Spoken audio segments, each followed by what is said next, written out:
তুমি এইখানে আপেল বিক্রি করছো? কত করে এগুলো? 5 টাকা। আমার কাছে তো ভাঙতি নাই। আমার কাছেও নাই। আচ্ছা তুমি এটা রাখো রাখো রাখো।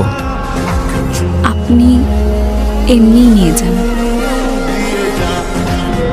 হঠাৎ করেই কেমন যেন সব কিছু থমকে গিয়েছিল।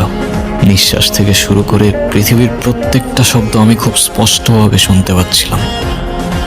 প্রকৃতি যেন আমার কানে ফিস ফিস করে বলছিল, তাকে হাসলে লাগে মায়াবতী কিংবা অসহায়, হঠাৎ করে থমকে গিয়েও ইচ্ছের আদায় সায়।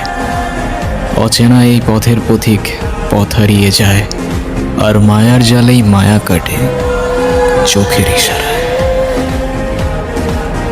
কিরে, কতক্ষণ ধরে দাঁড়ায় আছি এখানে? কই তোর রামু কাকা কই? রামু কাকা তো কলই ধরতেছে না। ওনার নাকি এদিকে একবার নেটওয়ার্ক পায় আবার পায় না।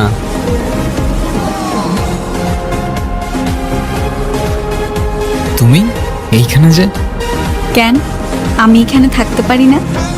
না সেটা না, আসলে রামু কাকা বলছিল যে এইখানে তেমন একটা কেউ আসে না, সেই জন্য। ও তোমার টাকাটা তো দেওয়া হয়নি, নাও। আপেলটা মিষ্টি ছিল, খাইছিলেন? হ্যাঁ ছিল তো। এখন কোথায় যাচ্ছ? ওইদিকে। কেন? আমি তোমার সাথে আসি যদি তোমার কোনো সমস্যা না থাকে। আসতে পারেন, আমার আবার কি সমস্যা? আচ্ছা চলো তাহলে। আচ্ছা তোমার বাড়ি কোথায়? ওই তো ওইদিকে।